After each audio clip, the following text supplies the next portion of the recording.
Lotus has plans to return to Le Mans, and there's a bunch of other information. Also, Fiat looks to sell off some of Ferrari to buy more of Chrysler, and Audi wants to hang from bridges. Plus some info on my car situation if you care. What's up, everybody? I'm Derek D. You're watching Fastlane Daily.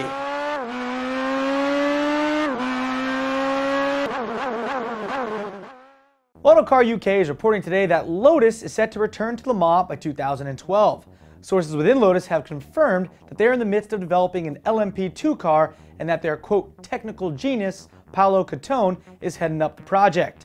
Lotus has also said that the car will be a closed cockpit and will be designed to conform to new ACO rules for the coming 2011 season, even if it's not expected to race until the end of the year.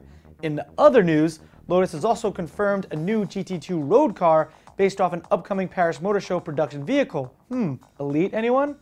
Oh, and yes, Lotus will be expanding the Evora GT4 road car driving academy by renovating the current Heathrow test facility and track.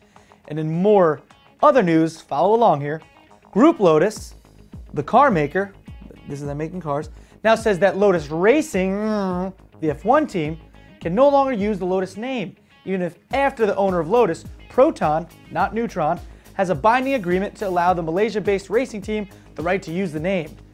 That was a mouthful. A lot of stuff.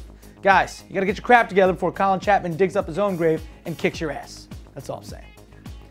And news out of Italy today. Fiat is looking to own a larger stake in Chrysler. I'd want to own more if my employees were drinking and smoking weed on the job too. Anyway, right now the giant Italian automaker owns 20% of the US automaker, but according to Reuters, they want to boost that stake to 51% within the next couple of years. The problem? They don't have the capital. Right now, Fiat has plans to raise their stake to 35%, but they also have the option to take 51% at an undisclosed fixed amount. It's being reported that one possible way Fiat will raise the cash is to sell some of its 85% ownership in Ferrari. Fiat has made it clear that they plan to keep a majority stake in the Italian supercar maker, but would consider selling some shares. Right now, 5% of Ferrari is owned by an Abu Dhabi-based investment group. Who knows where this will go? But if you had to decide, which automaker could you see buying a stake in Ferrari? I don't know about you guys, but I'd take my steak medium rare. Can I get a badoom? I got you. And Audi is a company known for being very confident and lavish when it comes to almost anything that has to do with advertising and marketing.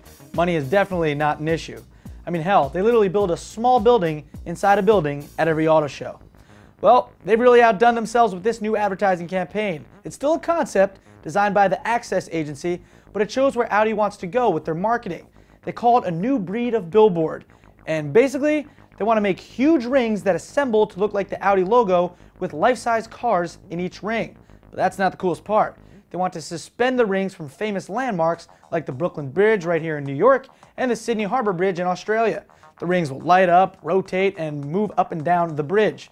Of course, this is all just concept form and will require a huge amount of logistics to get done. I mean, you can't just go hang shit from the Brooklyn Bridge. But it gives you an idea of how Audi wants to literally pwn the rest of the auto industry when it comes to advertising. Like, punch it right in the face. And I, for one, think it's pretty cool. Yeah.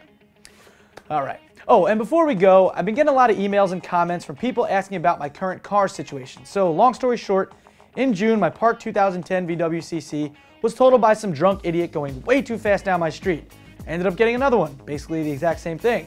I bought it at World Volkswagen in Neptune, New Jersey, my hometown. If you're in the area, go say what up to Gino, Lorenzo, and Marissa over there. And as Bob Shubin would say, hey, they'll give you a solid deal. Thanks, Bob. By the way, we gotta get Bob on the show again soon. Definitely. Yeah. Anyway, if you care to hear more about what happened to my car and actually see what it looks like, click anywhere in this box or in the link in the description below.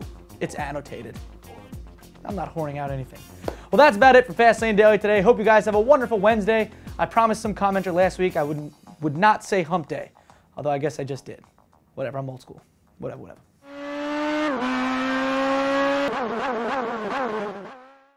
Well, they've really outdone themselves this time, which this time jeez. My own story. This is like a blooper fest. Raise the cash that they need to buy the majority of Chrysler is to sell some